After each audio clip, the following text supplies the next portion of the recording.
Hi, it's Laura at Aquamarine 18 Tarot and Books. Thanks for stopping by my channel today. Welcome or welcome back. I am here with a walkthrough and review of a deck that is very new to my collection, and it's a deck that is forthcoming. It's currently on Kickstarter. I'll link the Kickstarter campaign below. This is the Local Honey Picture Box, an Oracle Deck and Self-Love Toolkit by Emily Wilcox. And a couple of weeks ago, Emily reached out to me via email and asked if I would like to have a copy of this deck to review here on YouTube while the campaign was going. And this is the first time that a creator has ever reached out to me like this and offered this to me. I had to definitely do some thinking because I was unfamiliar with the deck and with Emily's work before she reached out. And I would always want to give, my honest thoughts and an honest review. So of course, if somebody reached out, with something that I really wasn't too keen on or didn't think that I would like or use, I would politely decline. So I went and explored Emily's website and had a look at the deck and had a look at, some of the images on Instagram that were already available. And I was intrigued. There's a lot about this that I immediately, upon first glance, quite liked, including the artwork, as well as the theme of self-love. So after some thinking, I agreed to receive a copy, and I thank Emily for sending that along. I received it. I read the guidebook end to end, and have been playing around with it for a little while, and so I'm happy to share my thoughts. I apologize that I probably sound a bit funny. I am battling a horrifying sinus infection. I had planned to have this video up sooner, but I have not been well. So that's why it's coming out a bit late. But the Kickstarter runs until early morning of September 2nd in my time zone, so you still have time. It's already fully funded. So I want to begin by just giving a quick overview of kind of what's in this box. I will share the guidebook and some thoughts on the guidebook, and then I want to walk through the cards with some chatty thoughts about the artwork, about the card titles, about the deck in general, and then I'll give some final thoughts and share how I would personally use this deck and the things about this deck that work for me. So this is the Local Honey Picture Box. This is not a kind of differently made prototype. This is what you get if you back the Kickstarter. It comes in a two-piece box. It has Emily's website, Ursa Violet Studios, on the back. Notes that it's printed in the United States. It's a sturdy box. Inside is plain. Put that over there. You get a guidebook, which I have a little post-it in. The guidebook is 49 pages. It's in about size 8 or 9. Sans serif font. It's small but readable. And then you get the cards, and there are 44 of them. And I have just a very little thank you, Laura card there. So I'll go through the book first, and then we will take a look at the cards. So the guidebook here is well bound. I think it will stand up well. It includes a table of contents, an introduction, a how to use this deck section, acknowledgements, and then the cards themselves. And the cards are not in alphabetical order or in any, they're not in any discernible order to me. Maybe a slight sense of progression through the cards, but they're numbered, right? And the cards are numbered themselves and then in the guidebook, so it's easy to navigate, which is nice. In the introduction, and this speaks to one of the things that kind of caught my attention about this deck when I first saw it, Emily explains that the deck was created from the beginning of 2019 to the end of 2022, and that each of the cards features an image of an original 14 by 21 inch oil painting designed to represent a specific aspect of how to love yourself. So these are all original paintings. There is, to my understanding, nothing digital here at all. They're paintings that have then been photographed. And the amount of work, you know, in an artwork, a set of artworks like this is incredible. And it's not something you see often, an oil painted tarot deck these days. So I really appreciated that, and that really stuck out to me, and I was happy to see it. Emily also notes in the introduction to the guidebook, quote, "My approach to self-love and healing is informed by chaos magic, Nathaniel Branden's writings on self-esteem, Jungian psychology, 12-step programs, and an anarchist and anti-capitalist ethos. The imagery of the deck reflects the people, settings, everyday objects, and dreamscapes that were part of my life and surroundings during the time of its creation." Now, definitely the anarchist and anti-capitalist ethos bit of Emily's work and Emily's orientation towards art and towards the world, you know, is a big part of why I agreed to review this. I feel, you know, that is very much kind of aligned with where I'm at. I would describe myself as having an anarchist and anti-capitalist ethos in all I do, so that, you know, stood out to me immediately. I have a passing familiarity with chaos magic, slightly more than passing familiarity with Jung, and I have no idea who Nathaniel Branden is with their writings on self-esteem. So I have some familiarity with the source material here, but not as much, I'm sure, as other folks. So if there's something that I'm, you know, not talking about or that I'm missing in the imagery or in the card titles, that may be why, just to be transparent about that. So the guidebook goes on to have a brief section here on how to use the deck, again, very short, 1 page. And it notes that the deck can be used as an oracle deck, similar to a traditional tarot deck, for meditation or inquiry, that you could draw 1 card or a few. You could use it in spreads, you could use it on its own, you could mix it with other decks. Feel free to experiment, you know, and it goes on. And I would say that this is not an entry-level deck, I would say. It is, I think, pretty dense conceptually, and I say that, you know, in a complimentary way. I think there's a lot going on here. It's not a simplistic deck. I'll get into how I would use the deck at the end. And my final thoughts. Emily notes in the guidebook, with the suggested meanings for the cards, that you're encouraged to take what works for you from these interpretations and leave the rest, as well as bring your own experiences, your own interests and experiences to your readings of the cards. And she has a little disclaimer here that the ideas expressed herein are based on my own experience and understanding. The local honey picture box does not represent an all-encompassing or definitive statement on self-love, is not intended to override your own experiences, does not purport to treat any diagnosable mental illness, nor is it a substitute for qualified mental health services. So I think that that's important. We'll see, we'll see it gets into some pretty heavy terrain, I think. And this is another thing that really appeals to me about this deck, is that as a self-love deck, it is not a straightforwardly affirmative, you're fabulous and everything's wonderful kind of approach to self-love. And I really, really like that it isn't. It definitely doesn't shy away from inviting some difficult work,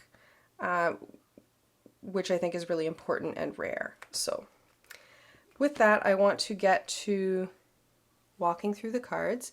Now, I'm not going to say, an immense amount about every single card individually. We would be here all day, but I will share some thoughts about the deck and cards as they come to me, I suppose. And you can tell me what you think in the comments below. Okay? So we start off with Black Hole. And here I'll say, there isn't really a discernible order to me in terms of the cards, But we do start with something, really challenging with being in this place of a black hole. And you'll see the final card, number 44, is completeness. So I do feel like there's a kind of trajectory, a kind of self-love trajectory going through the cards, but it's not, it's not linear. And of course, self-love is not linear, right? So it's interesting. I haven't yet shown the backs. This is the back of the cards. And on the Kickstarter, there's a pin that you can back that has this this image here. They're pretty. Not reversible. I cannot possibly imagine using this deck with reversals, so it wouldn't cross my mind that that would be an issue, but always worth mentioning. And there are these honeycombs running throughout the deck. Black hole. Block to awareness. And I will say these paintings are incredible. They're incredible to look at in person, and I really like that this deck looks like it is comprised of actual humans. I'm 99% sure that people modeled for these cards, and they look like real humans, and not all depictions of humans in cards look like actual people, and I appreciate that. This actually looks a little bit like someone I know. So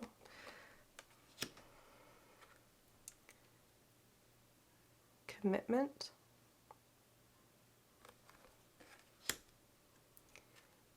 Be your own sweetie. I really like this idea of like taking yourself out on a date, or in for a date, whatever works. Treating yourself. Physical, mental, emotional. I like the dog there in the corner. Inverse golden rule, and the banner here says, do unto yourself as you would have others do unto you.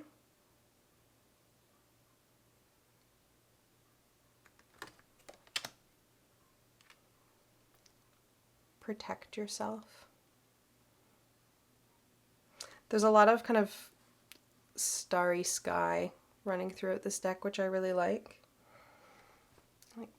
The paintings are gorgeous.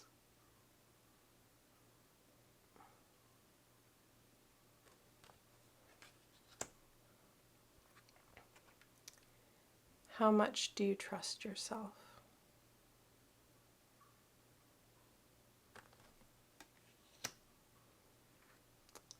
Stop hurting yourself.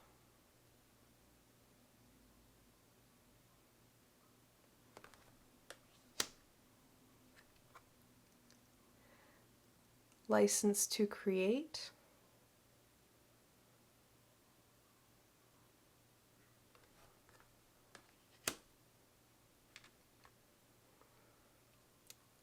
Override starvation programs. And I'll note some of these cards, something I noticed going through this this deck is that some of the cards, the keywords or phrases are, quite straightforward, right? How much do you trust yourself? That you don't necessarily need to, or won't necessarily feel inclined to turn to a guidebook if you have something like that to work with. Whereas others, the terminology may be unfamiliar, or the title may be a little bit less clear, and you may be more inclined to look to the guidebook. So I certainly went to the guidebook to see what was intended by starvation programs, and this has to do with kinds of messaging that suggest that one needs to deprive oneself in order to be good. And the guidebook mentions that these are patterns of belief and behavior which dictate that in order to be good, one must take less, have less, and need less. And something that, stood out to me about this in the guidebook that I really appreciate is that further on in that description, Emily writes that it is important to differentiate between starvation programs and actual experiences of scarcity. If you're experiencing material barriers to essential resources like food, housing, medical care, etc., that is not a starvation program. That's systemic economic exploitation. I really appreciate a self-love focused deck that does not pretend that self-love or challenges to self-love don't exist in a social context, right?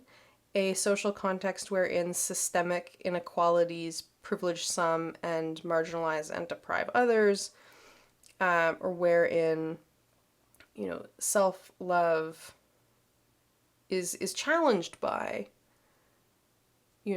messaging from, dominant discourses that do not tell us that we are lovable, that do not tell us that we are worthy of love, right? And I feel like a lot of the time, conversations about kind of self-esteem, and I don't even really like that language, right? Get bound up in talking about things like negative self-talk, as if as if that's all just kind of coming from yourself with no broader, social environment at play, right? And that is bullshit. And I like that this deck doesn't do that. So I appreciate that very much. Discomfort of growth versus discomfort of harm. Again, like naming some challenging things to explore, right? And I will note, I appreciate that there is quite a span of age diversity in this deck in terms of depicting both older folks and children, as well as body shapes coming in a range. Boundaries, identity, and will. This also looks like someone that I know. And also looks like something I would wear, I will mention. Genuine yes, genuine no.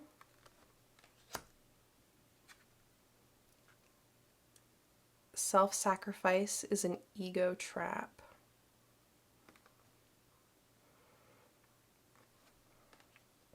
And this one talks about the difference between kind of compromise versus kind of compromising things that are essential to your well-being or your dignity, right? How much do you respect yourself?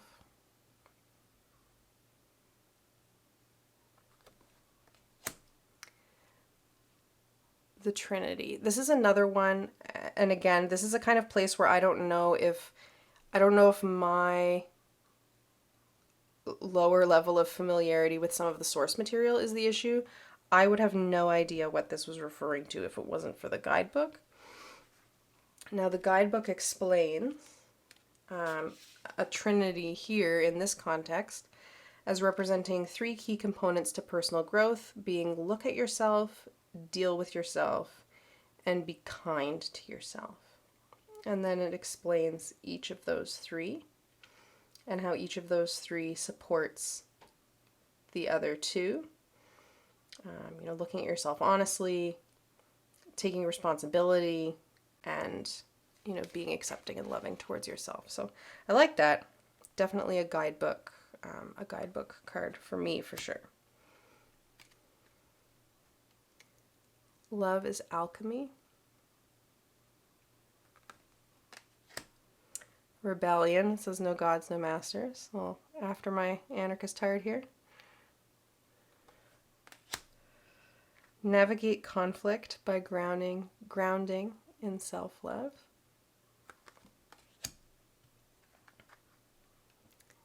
Vulnerability and strength.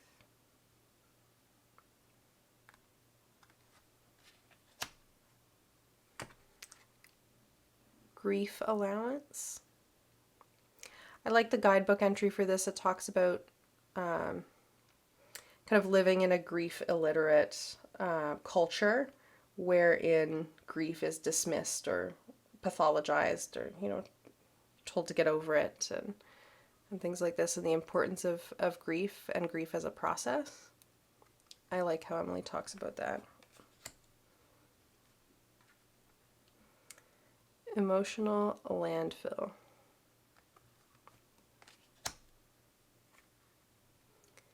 The container.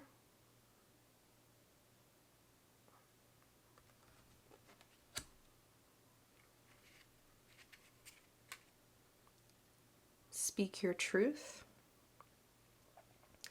And I'll mention the guidebook doesn't really get into kind of specifics of the symbolism of each card. It doesn't get into, for example, why there would be two rams here, or why there would be a kind of lightning bolt image on this podium or things like that. But I think that, you know, there's lots of room for interpretation, and the imagery goes with the card titles in such a way that leaving that open to interpretation makes sense to me.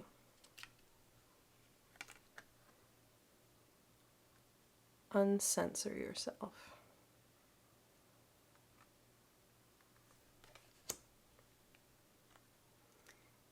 Airing your trauma versus healing your trauma.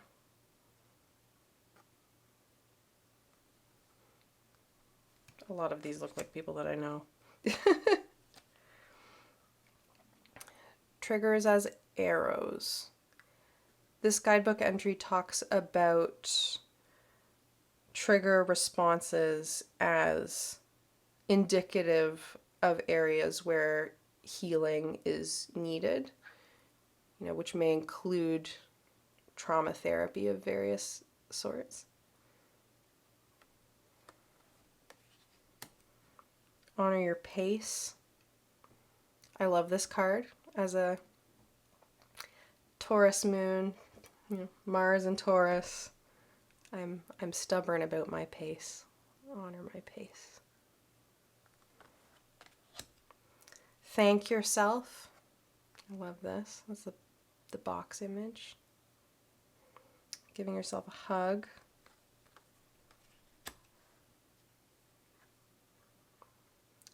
Tend your mental garden.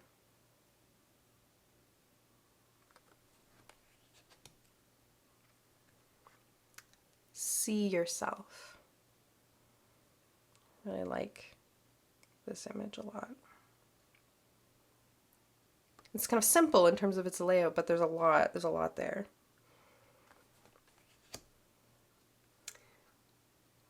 Don't try to convince people. This looks like a movie poster to me. Not any particular movie, it just looks like it could be a movie poster for something.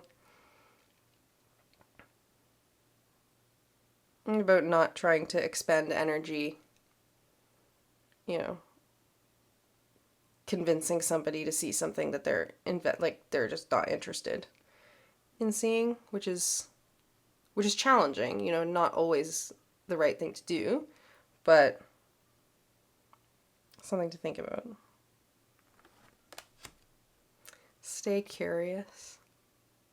I like the facial expression on this cat in the background. That's fun. Mind your ratio. This has to do with, and the person has a knife and flowers here. This has to do with kind of getting away from self-love perfectionism and knowing that self-love doesn't mean having loving thoughts and feelings about yourself perfectly all the time, but thinking about aspiring to having more self-loving thoughts than harsh thoughts about yourself. And thinking about that balance. Connection with the whole. And again, the book doesn't get into the kind of specifics of the symbolism of things like the aurora borealis and things like that. If there's a cultural kind of context here, I think that would be important to include.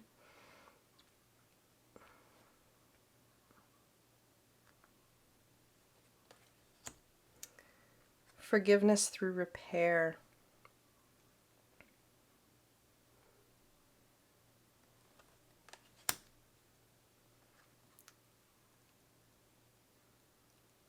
love your demons.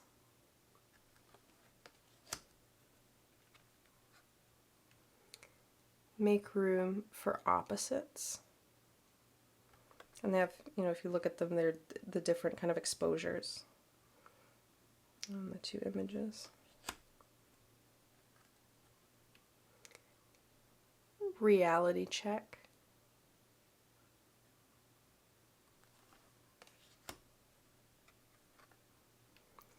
Not destroying any parts.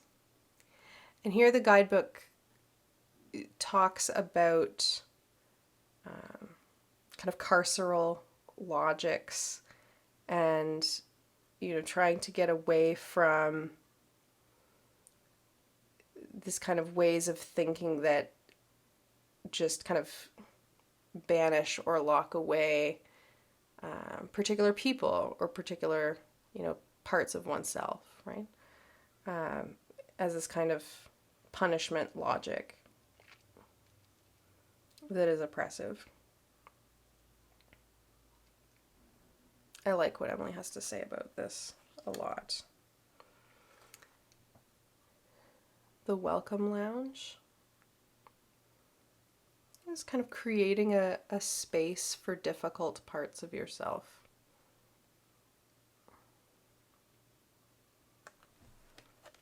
Committee meeting. I love this image. Having to do with kind of bringing together parts of yourself that might feel like they're in conflict with each other into a kind of dialogue, bringing kind of resolution.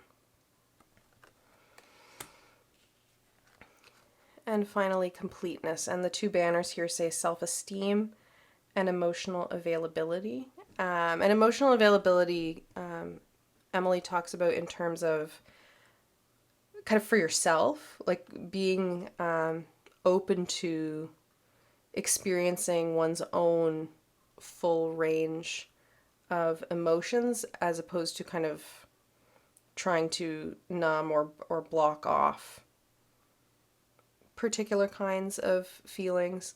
It's not emotional availability in the sense of like being available for free emotional labor, right? Which is another way that phrase is used, but would not, I don't think, go with the spirit of this card at all. So that's what is intended by emotional availability there.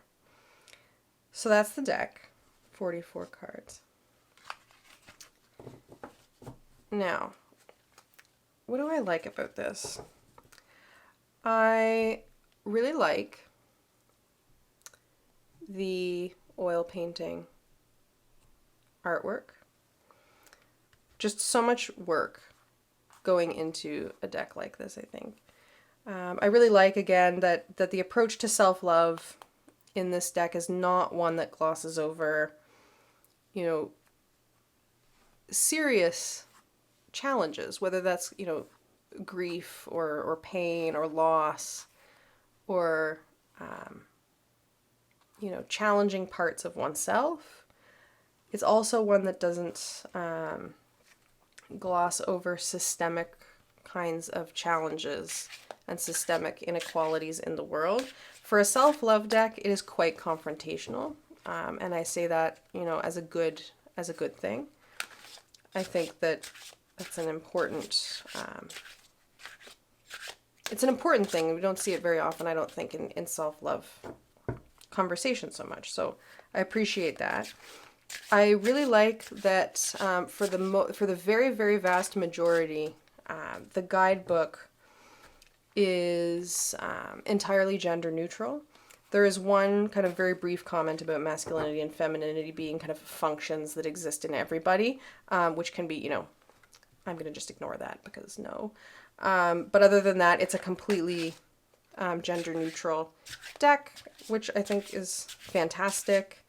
And I like that the guidebook, the meanings are substantive. There's a lot there.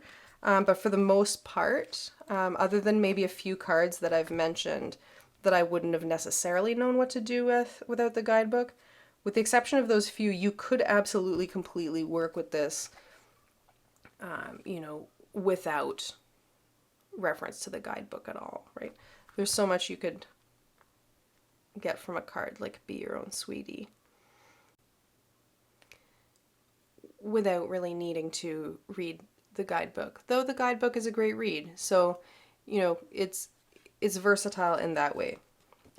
Now, in terms of how I would use this, right? I think this is going to come down to the individual, and the guidebook again is really non-prescriptive about how to use this, and is very general. You can use it alone, you can use it with other decks, you can use it in a spread, you can use it as a single card, you can do what you want.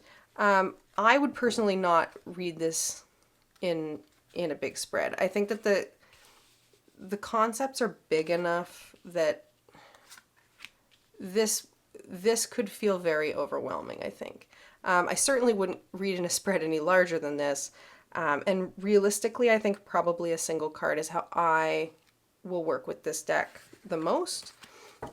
You could do a single card about, what kind of self-love reminder do I most need right now, and have that sit out on your table for a week, as one example. The other thing that I think that this deck would be really good for is designing spreads around the deck based on the concepts in the guidebook. So if you had a particular area that you wanted to work on that was represented by, one of these cards, you could choose the card deliberately, say we're going to pick Honor Your Pace. This is something, let's say you pick out that is something that you need to work on, honoring your pace. You could then grab a tarot deck, and I've got the Guy and Tarot here, which, Marlena talked about this deck, kind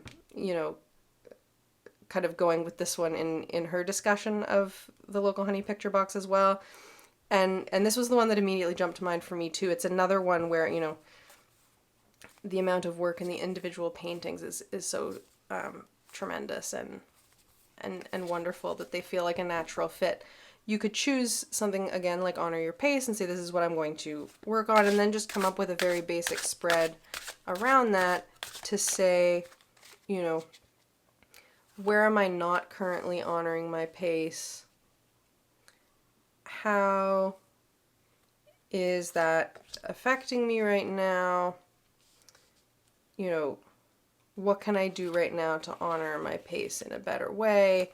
And what would the positive effects of that be, in my life? Or something like this, right? Like, I'm just making this kind of up as I go. Similarly, I'll pull it out even further here. There we go. You could choose, I don't know, who will we choose?